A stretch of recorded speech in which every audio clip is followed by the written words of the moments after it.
ଆପଣ ନାଟ୍ୟ ଚଳଚ୍ଚିତ୍ର ଫିଲ୍ମ ସିରିଏଲ କିମ୍ବା ଆପଣଙ୍କର ମେଡିକାଲ ମେଡିସିନ ଆଉ ଡେଣ୍ଟାଲ କିମ୍ବା ଆପଣଙ୍କର ସିଭିଲ ସପ୍ଲାଇ ବାଲି ଗୋଡି ପଥର ଇଟା ଚିପ୍ସ ତୈଳ ଜାତୀୟ ପଦାର୍ଥ ଡିଜେଲ ପେଟ୍ରୋଲ ଆଉ ଯୋଉଟା ଅଏଲ ପାମୋଲିନ ଅଏଲ ଏସବୁ ବ୍ୟବସାୟ ନହେଲେ ରତ୍ନ ବ୍ୟବସାୟ ଏସବୁ ଯଦି କରିବେ ଆପଣଙ୍କ ପାଇଁ ବହୁତ ମଙ୍ଗଳ ରହିବ। ଯଦି ଆପଣଙ୍କର ସିଂହ ରାଶି ରାଶାଧିଶ୍ୱର ରବି ସତ୍ ଧର୍ମ ନ୍ୟାୟ ପଥରେ ଆପଣ ଗତି କରିବେ। ଆପଣ ପାଠ ସହିତ ଯୋଉଟା କି ଶାସ୍ତ୍ରବିଦ ମଧ୍ୟ ହେଇପାରିବେ, ତର୍କବିଦ ହେଇପାରିବେ ଏବଂ ବିଶେଷ କରି ଭାଷାବିଦ ମଧ୍ୟ ହେଇପାରିବେ, ସାହିତ୍ୟକୁ ଗୁରୁତ୍ୱ ଦେଇପାରିବେ, ଜ୍ଞାନକୁ ଗୁରୁତ୍ୱ ଦେଇପାରିବେ। ପ୍ରବଚନ ବିଶେଷ କରି astro science weather and wireless ବିଭାଗ ଏସବୁ କ୍ଷେତ୍ରରେ ମଧ୍ୟ ଆପଣ ନିଜର କ୍ୟାରିୟର ଗଢିପାରିବେ ଏବଂ ବିସିଏ ମଧ୍ୟ କରିପାରିବେ। ଆଉ ଯୋଉଟା କି ଆପଣଙ୍କର ପ୍ରତ୍ୟେକଟି କ୍ଷେତ୍ରରେ ସୌଭାଗ୍ୟ ଗଢିବା ପାଇଁ ସିଂହରାଜ ବହୁତ ବଢିଆ। ପିଲାଙ୍କୁ ଭାବିଛନ୍ତି କ୍ୟାରିୟର ଦିଅନ୍ତୁ, ଯଦି ବ୍ୟବସାୟ କରିବା ପାଇଁ ଚାହୁଁଛନ୍ତି ଯୋଉଟା ସୁନା ରୂପା ମଣି ମୁକ୍ତା ଜଙ୍ଗଲ ଜାତୀୟ ଦ୍ରବ୍ୟ ଗୁଡ ନଡିଆ ଓ ବିଶେଷ କରି ମସୁର ଡାଲି ଶଙ୍ଖ ମୁକ୍ତା ଏସବୁ ବ୍ୟବସାୟ ମଧ୍ୟ ଆପଣ କରିପାରିବେ। ଦର୍ଶକ ବନ୍ଧୁ ଦେଖନ୍ତୁ ଯୋଉ କ୍ୟାରିୟର କଥା ଆପଣ କହିଲେ ବହୁତ ବଢିଆ କଥା, କାହିଁକି ନା ରାଶି ମାନଙ୍କର ଅନୁଯାୟୀ ଗ୍ରହ ମାନଙ୍କ ସ୍ଥିତିକୁ ନେଇ ଗୋଟେ ପିଲାର ଉଜ୍ଜଳ ଭବିଷ୍ୟତ କାମନା କରିବା ଆଉ ତାର କ୍ୟାରିୟରଟି ଉଚିତ ମାର୍ଗରେ ଗଢିବା ଏଇଟା ହଉଛି ପିତାମାତାଙ୍କର ଧର୍ମ। ତେଣୁ ପିଲାଟିର ଭାଗ୍ୟ ଓ ଭବିଷ୍ୟତକୁ ତିଆରି କରିବା ପୂର୍ବରୁ ପ୍ରଥମେ ପଣ୍ଡିତ ମାନଙ୍କ ପାଖରେ ଜାତକ ଦେଖାନ୍ତୁ, ପିଲାଟି କୋଉ ଦିଗରେ ପାଠ ପଢିବ ତାପରେ ମଧ୍ୟ ଆପଣ ଗବେଷଣା କରନ୍ତୁ ବା ପଣ୍ଡିତଙ୍କ ସହିତ ଆଲୋଚନା କରି ପିଲାଟି ସେଇ ଦିଗରେ ଆପଣ ଉତ୍ସାହ କରାନ୍ତୁ ଏବଂ ତାକୁ ଆଡମିସନ କରି ପାଠ ପଢାନ୍ତୁ, ଦେଖି ତାର କ୍ୟାରିୟର ନିଶ୍ଚିତ ଭାବରେ ମଙ୍ଗଳମୟ ହେବ। ଯଦି ଆପଣଙ୍କ ଜନ୍ମ ଜାତକରେ ରାଶି ମେଷ ରାଶି, ମେଷ ରାଶିର ରାଶିଆଧିପତି ହେଉଛନ୍ତି ମଙ୍ଗଳ, ମଙ୍ଗଳ ହେଉଛନ୍ତି ଭୂମିପତି। ତେଣୁ ଭୂମି ସମ୍ବନ୍ଧୀୟ କାରବାର ଅର୍ଥ ରିଏଲ ଇଷ୍ଟେଟ ଯୋଉଟା କି ଆପଣଙ୍କର ଲ୍ୟାଣ୍ଡ ପ୍ରପର୍ଟି ସେଲିଂ ଏବଂ ବିଶେଷ କରି ଆପଣଙ୍କର ଭୂମିର ହାଡ଼ ଗୋଡ଼ ଆଣ୍ଠୁ ଗଣ୍ଠି ଏସବୁ ଉପରେ ମଧ୍ୟ ଆପଣ ଗବେଷଣା କରିପାରିବେ। ତେଣୁକରି ୟାକୁ ଯଦି ଆପଣ କ୍ୟାରିୟର କରିବେ ନିଶ୍ଚିତ ଭାବରେ ମଙ୍ଗଳ ପାଇବେ। ଯଦି ଆପଣଙ୍କ ଜନ୍ମ ଜାତକ ବୃଷ ରାଶି,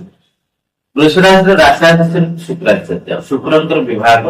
କଳା ବିଭାଗ। ସବୁବେଳେ ଆପଣ ନାଟ୍ୟ ଚଳଚ୍ଚିତ୍ର ଫିଲ୍ମ ସିରିଏଲ କିମ୍ବା ଆପଣଙ୍କର ମେଡିକାଲ ମେଡିସିନ ଆଉ ଡେଣ୍ଟାଲ କିମ୍ବା ଆପଣଙ୍କର ସିଭିଲ ସପ୍ଲାଇ ବାଲି ଗୋଡି ପଥର ଇଟା ଚିପ୍ସ ତୈଳ ଜାତୀୟ ପଦାର୍ଥ ଡିଜେଲ ପେଟ୍ରୋଲ ଆଉ ଯୋଉଟା ଅଏଲ ପାମୋଲିନ ଅଏଲ ଏସବୁ ବ୍ୟବସାୟ ନହେଲେ ରତ୍ନ ବ୍ୟବସାୟ ଏସବୁ ଯଦି କରିବେ ଆପଣଙ୍କ ପାଇଁ ବହୁତ ମଙ୍ଗଳ ରହିବ। ଯଦି ଆପଣଙ୍କ ଜାତକରେ ମିଥୁନ ରାଶି ତାହେଲେ ରାଶାଧିପତି ହେଲେ ବୁଧ, ବୁଧ ହଉଛନ୍ତି ପଣ୍ଡିତକା ବା ବିଦ୍ୱାନ କାରକ। ତେଣୁ ଆପଣ ଏଜୁକେସନ ଫାଇନାନ୍ସିଆଲ ବିଶେଷ କରି ଏଜୁକେସନ ଲାଇନରେ ଆପଣଙ୍କର ଡେଭଲପ ହବ କିମ୍ବା ଆପଣଙ୍କର ଯୋଉଟା କୁହାଯାଏ ଓଡିଶା ଆଡମିନିଷ୍ଟ୍ରେଟିଭ ପାୱାର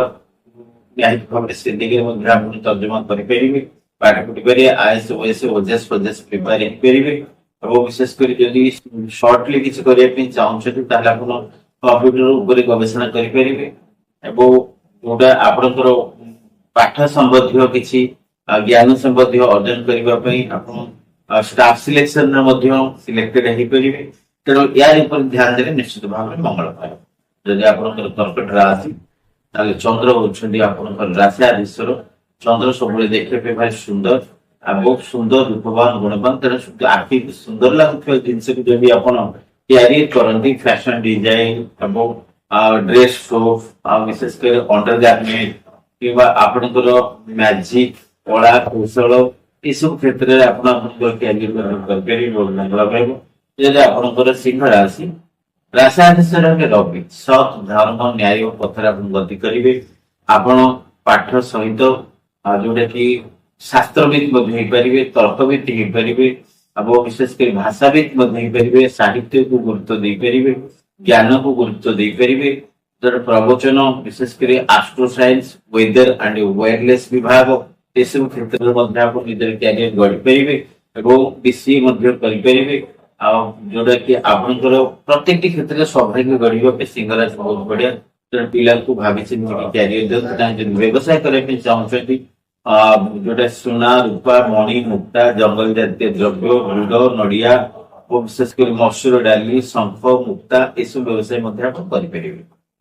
ଯଦି ଆପଣଙ୍କର କନ୍ୟା ରାଶି ରାଶାଧିପତି ବୁଧ, ତେଣୁ ବୁଧଙ୍କ ପାଇଁ ଯଦି ଆପଣ ପିଲାମାନଙ୍କର କ୍ୟାରିୟର ବଢେଇତେ ଚାହୁଁଛନ୍ତି ତାହେଲେ ଏଜୁକେସନ ଲାଇନକୁ ଫୁଲ ଗୁରୁତ୍ୱ ଦିଅନ୍ତୁ, ନିଶ୍ଚିତ ଭାବରେ ତାର କ୍ୟାରିୟର ଡେଭଲପ ହବ। ଯଦି ଆପଣଙ୍କର ତୁଳା ରାଶି ଧରୁ ଧରୁ ଉଡ଼ନ୍ତି ଆପଣ ଧରୁ ଧରୁ ଉଡ଼ିବେ ଉଡ଼ିବାର ରାଶି ହେଉଛି ତୁଳା ରାଶି ତେଣୁ କଳାକୁ ଧଳା କରିବାର ରାଶି ଧଳାକୁ କଳା କରିବାର ରାଶି ହେଉଛି ତୁଳା ରାଶି କଥା ବିକିକି ଚଳିବାର ରାଶି ହେଉଛି ତୁଳା ରାଶି ଏ ରାଶି କେବେ ପେଟ ଅପସାର ନେଇ ଏ ରାଶି ବାଲି ଗୋଡ଼ି ମାଟି ବିକିକି ମଧ୍ୟ ଯୋଉଟା ରୋଜଗାର କରେ ତେଣୁକରି ଆପଣ କ୍ୟାରିୟର ଗଢ଼ିବା ପାଇଁ ବିଶେଷ କରି ଆପଣ ସଫ୍ଟୱେର ଇଞ୍ଜିନିୟରିଂ କରିପାରିବେ ୱେଦର ଆଣ୍ଡ ୱାଇରଲେସ୍ କରିପାରିବେ ମେଡିକାଲ ମେଡିସିନ ଯାଇପାରିବେ ଆପଣଙ୍କ ଏମବିବିଏସ୍ ହଉ ବା ବିଡିଏସ୍ ହଉ ବିଶେଷ କରି ଆପଣ ଯଦି ଏଇସବୁ ଦିଗକୁ ଯଦି ଧ୍ୟାନ ଦେବେ କିମ୍ବା ଲୁବ୍ରିକାଣ୍ଟସ ଅଏଲ ପେଟ୍ରୋଲ ଡିଜେଲ ଏସବୁ ମଧ୍ୟ ଘି ଏସବୁ ମଧ୍ୟ ବ୍ୟବସାୟ କରିପାରିବେ ୟା ଉପରେ ଚାକିରି ମଧ୍ୟ କରିପାରିବେ ବହୁତ ଭଲ ହବ ଯଦି ଆପଣଙ୍କର ବିଛା ରାଶି ରାଶିରେ ମଙ୍ଗଳ ତେଣୁ ଭୂମିର କାରବାର ଉପରେ ଆପଣ ନିହାତି କରିପାରିବେ କିମ୍ବା ଆପଣ ସ୍କେଚ ପେନରେ ପ୍ଲାନିଂ ଦବା ଆର୍କିଟେକ୍ଚରରେ ଆପଣ ପାଠ ପଢିପାରିବେ କ୍ୟାରିୟର ଗଢିପାରିବେ ଓ ବିଶେଷ କରି ଯଦି ଆପଣ ଚାହୁଁଛନ୍ତି ଲ୍ୟାଣ୍ଡ ଭୂମି ଉପରେ ମଧ୍ୟ ଆପଣ ଭୂତତ୍ତ୍ୱବିତ ମଧ୍ୟ ହେଇପାରିବେ ଗବେଷଣା କରିପାରିବେ କିମ୍ବା ଆପଣଙ୍କର ଯୋଉ ଭୂମିର ବିଭାଗ ତହସିଲ ବିଭାଗରେ ମଧ୍ୟ ଆପଣ ଚାକିରି ବାକିରି କରିପାରିବେ କ୍ୟାରିୟର ଗଢିପାରିବେ ଏସବୁ ଦିଗରେ କଲେ ଧ୍ୟାନ ଦେଲେ ନିଶ୍ଚିତ ମେଡିକାଲ ମେଡିସିନ ମଧ୍ୟ କରିପାରିବେ ମଙ୍ଗଳ ହଉଛନ୍ତି ଅସ୍ଥି ଶଲ୍ୟ ଆହାଡ଼ ଗୋଡ଼ ଏସବୁ କ୍ଷେତ୍ରରେ ଅଧିପତି ଯଦି ଆପଣଙ୍କର ଧନ ରାଶି ତାହେଲେ ରାଶି ଆଦେଶର ଦେବଗୁରୁ ବୃହସ୍ପତି ଆଉ ବୃହସ୍ପତିଙ୍କ ବିଭାଗ ହଉଛି ଜ୍ଞାନ ଆଉ ଅର୍ଥ ବିଭାଗ ତେଣୁ ଆର୍ଥିକ କ୍ଷେତ୍ରରେ ଆପଣ କ୍ୟାରିୟର ଗଢନ୍ତୁ ବ୍ୟାଙ୍କିଂ ଫ୍ୟାଙ୍କିଂ କୋଚିଂ ନିଅନ୍ତୁ ଆଇସୋଲେସନ ଇନ୍ସୁରାନ୍ସ ନିଅନ୍ତୁ ବିଦ୍ୟା ଶିକ୍ଷା ଅର୍ଜନ କରନ୍ତୁ ଏସବୁ ଜିନିଷରେ ମଧ୍ୟ ମାଷ୍ଟର ଗୁରୁ ମଧ୍ୟ ହେଇପାରିବେ ଆପଣ ଯୋଉଟା କି ବିଭିନ୍ନ ଯୋଉଟା ନାମୀ ଦାମୀ କଲେଜରେ ଲେକ୍ଚରସିପ୍ କରିପାରିବେ ପ୍ରିନ୍ସିପାଲ ହେଇପାରିବେ କୁଳପତି ହେଇପାରିବେ ସବୁ କ୍ଷେତ୍ରରେ ମଧ୍ୟ ଆପଣଙ୍କ ପାଇଁ ମଙ୍ଗଳ ପାଇଁ ହେଇପାରିବ ଯଦି ଆପଣଙ୍କର ମକର ରାଶି ରାଶାଧୀଶର ଶନି ଶନିଙ୍କର ଭାରି ଉର୍ଦ୍ଧ୍ୱ ନେଚର ଥାଏ ତେଣୁକରି ଉର୍ଦ୍ଧ୍ୱଗାମୀ ଜିନିଷ ଯାହା ଥିବ ଆପଣ space research robotic weather and wireless ଏସବୁ ବିଭାଗରେ ସଫ୍ଟୱେର ଇଞ୍ଜିନିୟରିଂ ଆଉ ଯୋଉଟା ଆଇଆଇଟି ବିଭାଗ ବିଶେଷ କରି ଆପଣଙ୍କ ଇଲେକ୍ଟ୍ରିକାଲ ଆଣ୍ଡ ଇଲେକ୍ଟ୍ରୋନିକ୍ସ ଏସବୁ କ୍ଷେତ୍ରରେ ମଧ୍ୟ ଆପଣ କ୍ୟାରିୟର କରିପାରିବ ଯଦି ଆପଣଙ୍କର କୁମ୍ଭ ରାଶି ସେ ସେମ୍ ଚିନ୍ତାଧାରା ରାହୁ ହଉଛନ୍ତି ବା ଶନି ହଉଛନ୍ତି ଆପଣଙ୍କର ରାଶାଧୀଶର ତେଣୁକରି ଶନି ରାହୁଙ୍କର ମିଳିତ ଉଦ୍ୟମର ପାଠ ଲୁହା ଲକଡ଼ି ଇଞ୍ଜିନିୟରିଂ ସ୍ପେୟାର ପାର୍ଟ ଅଟୋମୋବାଇଲ ଏସବୁ କ୍ଷେତ୍ରରେ ଆପଣ କ୍ୟାରିୟର କରିପାରିବେ ଯଦି ଆପଣଙ୍କର ମୀନ ରାଶି ତାହେଲେ ମୀନ ରାଶିରେ ଯୋଉଟା କି ଅଧିଶ୍ୱର ହେଲେ ଦେବଗୁରୁ ବୃହସ୍ପତିଙ୍କ ପାଇଁ ଆପଣ ଯୋଉଟା କି ସୁସଜ୍ଜିତ ଭଗବାନଙ୍କର ସେବା ମନ୍ଦିର ମାଳିନୀ କ୍ଷେତ୍ର ପ୍ରବଚନ ଜ୍ୟୋତିଷ ଶାସ୍ତ୍ର ବିଦ୍ୟାବିଦ ଶିକ୍ଷାବିଦ ଧର୍ମ ବେଦ ବେଦାନ୍ତ ଉପନିଷେଦ ଏବଂ ବିଶେଷ କରି ଗୀତା ପୌରାଣିକ ମତବାଦ ଏବଂ ବିଶେଷ କରି ସାହିତ୍ୟ ପ୍ରସଙ୍ଗତା ଆର୍ଥିକ ବିଭାଗ ଓ ଶିକ୍ଷା ବିଭାଗ ଏସବୁ କ୍ଷେତ୍ରରେ ଆପଣ ଆପଣଙ୍କର କ୍ୟାରିୟର ମଧ୍ୟ ଗଢିପାରିବେ ଦର୍ଶକ ଏ ଥିଲା ଆପଣମାନଙ୍କ ରାଶିକୁ ନେଇ କଣ କ୍ୟାରିୟର ଗଢିବେ ଆପଣଙ୍କ ପିଲାଙ୍କର ଭବିଷ୍ୟତ ଉଜ୍ଜଳମୟ ହେବ ଆପଣ ନିଶ୍ଚିତ ଭାବେ ଜାଣିପାରିବେ ଜୟ ଜଗନ୍ନାଥ।